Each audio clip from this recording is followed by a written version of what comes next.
Good morning, St. Augustine Church family. This is the fourth Sunday of Advent. Let us sing together the praise of our Savior.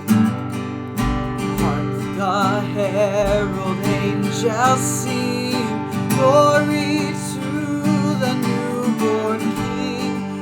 Peace on earth and mercy mild, God and sinners reconciled. Joyful all ye nations rise, join the triumph of the skies. With angelic hosts proclaim, Christ is born in Bethlehem. Hark the herald angels sing, glory to the newborn King. Christ by highest heaven adored, Christ the everlasting Lord. Late in time, behold him come, offspring of a virgin's womb. Veiled in flesh, the Godhead see, veiled incarnate deity. He's with men in flesh to dwell, Jesus our Emmanuel. Hark the herald angels sing, glory to the newborn King. Hail the heaven-born Prince of Peace, hail the Son of Righteousness. Light and life to all he brings, risen with healing in his wings. Mild he lays his glory by, born that we no more may die, born to raise us from the earth, born to give a second birth. Hark the herald angels sing, glory to the newborn King. Hark the herald angels sing, glory to the newborn King. Amen. Let us pray together. God, we give you all the glory, all the honor, all the praise. We do want to join with those angels this Christmas and be heralds of your gospel. So Lord, help us. Help us to know how to even do that here in 2020. How to proclaim your light and your life and your hope and your peace, even in a difficult year. Lord, we give it all to you. We give all our hearts to you. Everything is yours. So God, come take us and make us into your light. In the name of the Father, Son, and Holy Spirit we pray.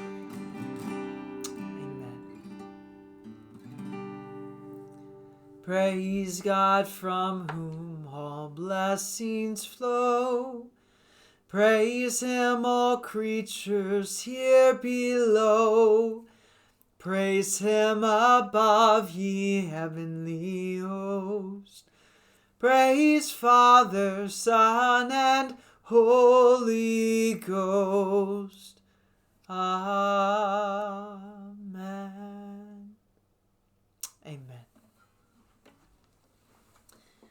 Well, friends, this morning we'll be looking at the story of the shepherd, the Christmas story of the shepherd. It's from Luke chapter 2. So if you want to turn there, that's where I'll be. Luke chapter 2. The Lord is my shepherd. I shall not want. He makes me lie down in green pastures. He leads me beside still waters. He restores my soul. Yea, though I walk through the valley of the shadow of death, I will fear no evil. For your rod and your staff, they comfort me. You are with me. You know, when I picture a shepherd, that Psalm 23 comes to mind.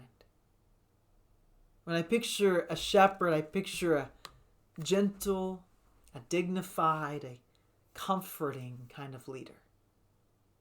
And what a glorious thing to be, right? A shepherd. I am a shepherd. Can you imagine that idea of actually shepherding sheep? I mean, it's a glorious idea in our minds, isn't it? You know, I once had a life dream of running away to Scotland and pasturing some herd of sheep on a hillside, ocean view plot of land.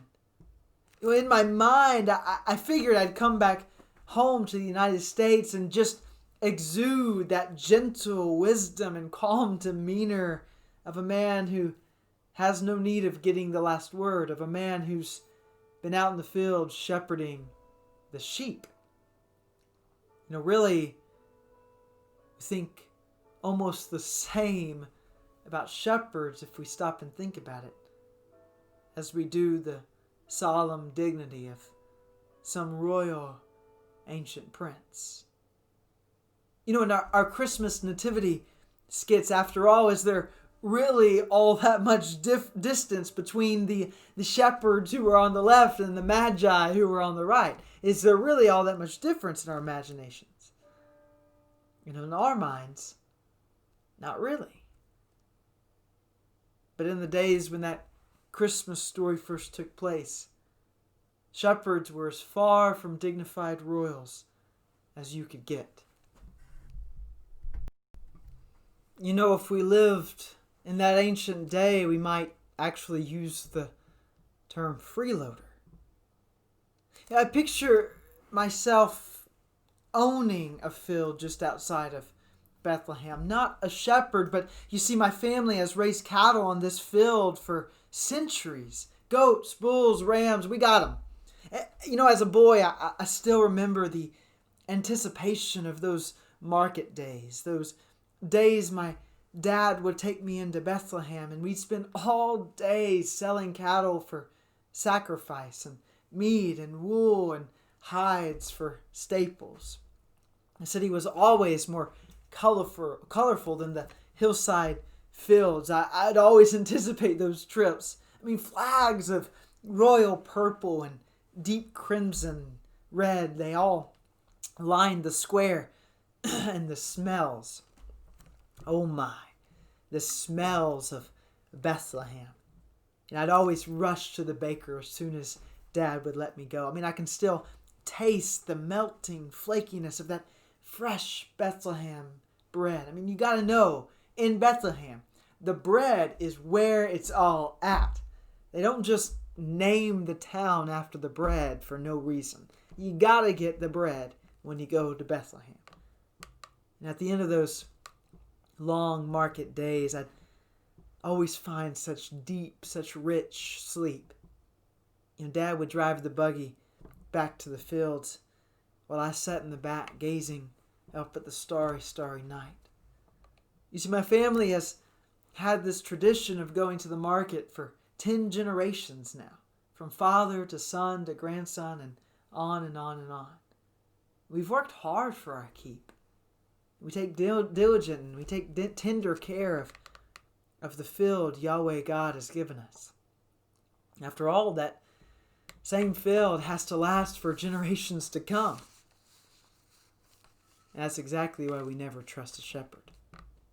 I mean, maybe you've had a different experience, but all my life, and my grandfather would tell the same story, shepherds have only ever taken from us. You go to sleep one night, proud of your work, thankful that the cattle can graze in the beautiful land the next day. And then you wake up to a dirt-spotted field covered in tracks, clearly decimated by a filthy herd of sheep, led by a freeloading, thoughtless shepherd. Maybe you've had a different experience with shepherds, but I just don't trust those lazy, dishonest people. Look with me at Luke chapter 2, verses 8 through 20. In that region, there were shepherds living in the fields, keeping watch over their flock by night. Then an angel of the Lord stood before them, and the glory of the Lord shone around them, and they were terrified. But the angel said to them, "Do not be afraid, for see, I am bringing you good news of great joy for all the people. To you is born this day in the city of David a Savior, who is the Messiah, the Lord. This will be a sign for you. You will find a child wrapped in bands of cloth and lying in a manger." And suddenly there was with the angel a multitude of the heavenly host praising God and saying, "Glory to God in the highest heaven, and on earth peace among those whom he favors."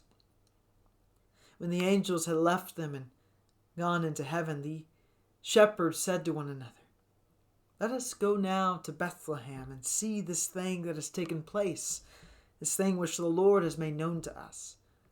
So they went with haste, and they found Mary and Joseph and the child lying in a manger. And when they saw this, they made known what had been told them about this child. And all who heard it were amazed at what the shepherds told them. But Mary treasured all these words, pondered them in her heart.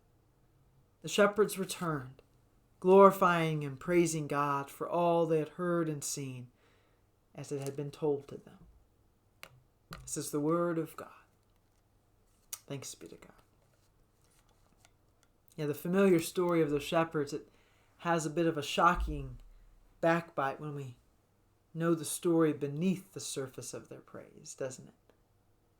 Bethlehem didn't want them there. The town preferred that the shepherds stay out in the field. They were outcasts. They were nomads. Essentially, they were homeless. In our minds, when we think of peace, many of us, we think of Psalm 23, that image of God, our shepherd. But if anyone in Bethlehem on that night had been struggling with peace, it was surely those shepherds. Extra people were crowding the town for the census, and what that meant for the shepherd was extra scorn. It meant extra downcast looks. It meant extra bandits in the outskirts of town. On that silent, holy night, I actually picture those poverty-stricken shepherds in a state of heightened vigilance, in a state of overactive anxiety. They had no stable to rest their sheep. They had no fence to pen them in. And they know the truth. Families who moved off are coming home. And they'd do anything to get those shepherds off their fields and off their streets. We don't actually know if that night for the shepherds was a cold night or not. And in fact, we're not even sure if it was winter. But all the cultural studies, they should suggest that these shepherds, they surely at least knew the bitter sting of a cold shoulder. They lived the life of lonely outcasts, largely unwanted by those in town. And here's where the great gospel irony comes and speaks new life into our world. Where do the angel choirs go to announce the king's arrival? Who actually becomes the first heralds of the gospel of God's birth? Look again at verse 10 with me. But the angel said to them, "Do not be afraid, for see, I am bringing you good news of great joy for all the people. To you is born this day in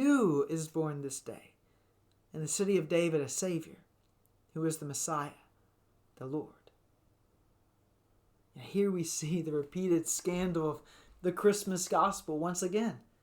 God lifts up the least. God lifts up the last. God lifts up the lost. the King born in a manger, gives hope to the outcast and joy to those beaten low in life.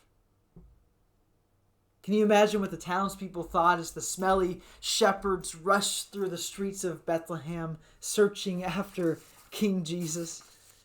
I mean, they scurried through the streets with sheep in tow, announcing grand tales of angel choirs and good news of great joy to all the people. And these are men who are considered dishonest by the culture. These are outcasts without credibility. As they called out in the streets, trying to find the king lying in a manger, the people of Bethlehem, they surely took these shepherds as fools. The text says that they were amazed.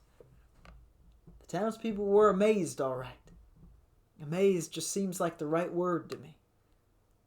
I'm sure we'd all especially be amazed to see where the shepherds finally stopped. They found their king was the son of Mary. You've heard the story of Mary, right? You've heard the rumors around Bethlehem that her and Joseph aren't married yet. And yet there's a child.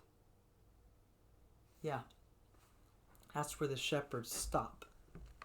Amazed seems to be the right word.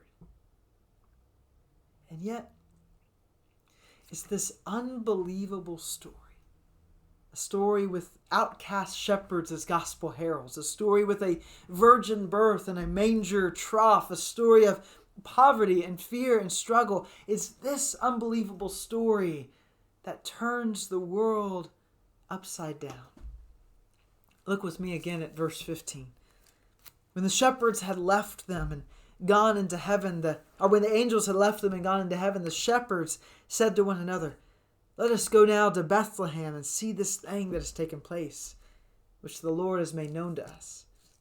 So they went with haste and found Mary and Joseph and the child lying in a manger. And when they saw this, they made known what had been told them about this child. And all who heard it were amazed at what the shepherds told them. But Mary treasured all these words, pondered them in her heart. The shepherds returned, glorifying and praising God for all they had heard and seen, as it had been told to them. The shepherds returned.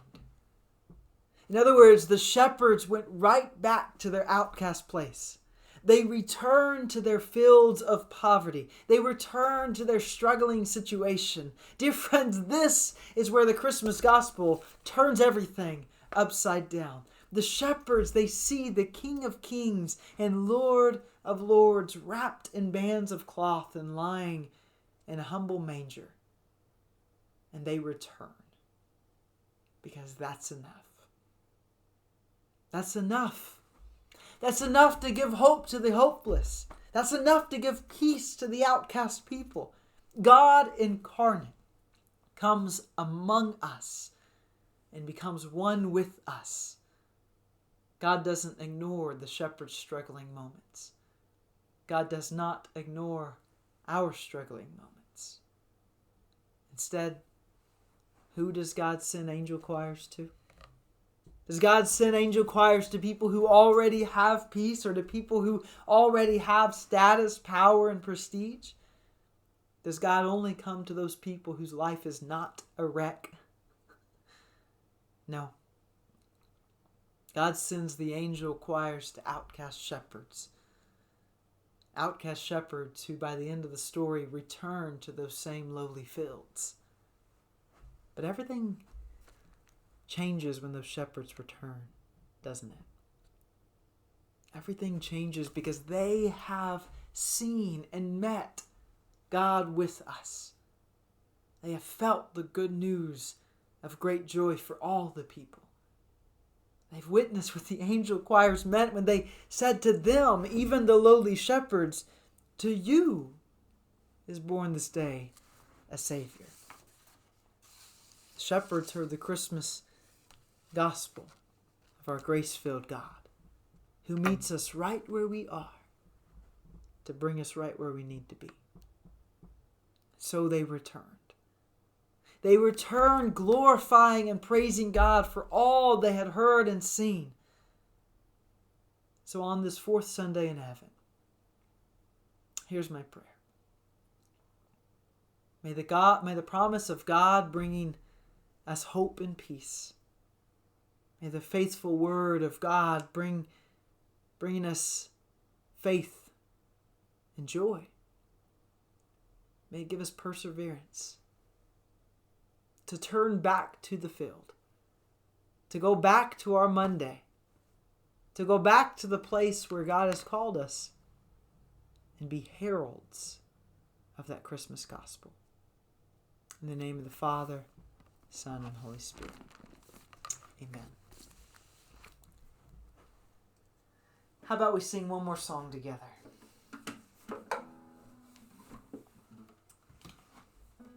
The first Noel. Here we are on Christmas week. Here we are. Christmas is almost here. So let's sing about it. The first Noel, the angel did say, was to certain poor shepherds in fields as they lay, in fields where they lay keeping their sheep on a cold winter's night that was so deep. Noel, Noel, Noel, Noel, born is the King of Israel. They looked up and saw the star shining in the east, beyond them far, and to the earth it gave great light, and so it continues both day and night. Noel, Noel, Noel, Noel, born is the King of Israel. This star drew nigh to the northwest, o'er Bethlehem it took its rest, and there it did both stop and stay, right over the place where Jesus lay. Noel, Noel, Noel, Noel, born is the King of Israel.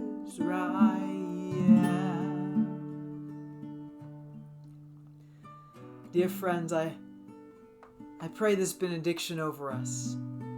May the God who gives us peace be with us on this blessed Christmas week. May we go and be heralds of the joy of God with us.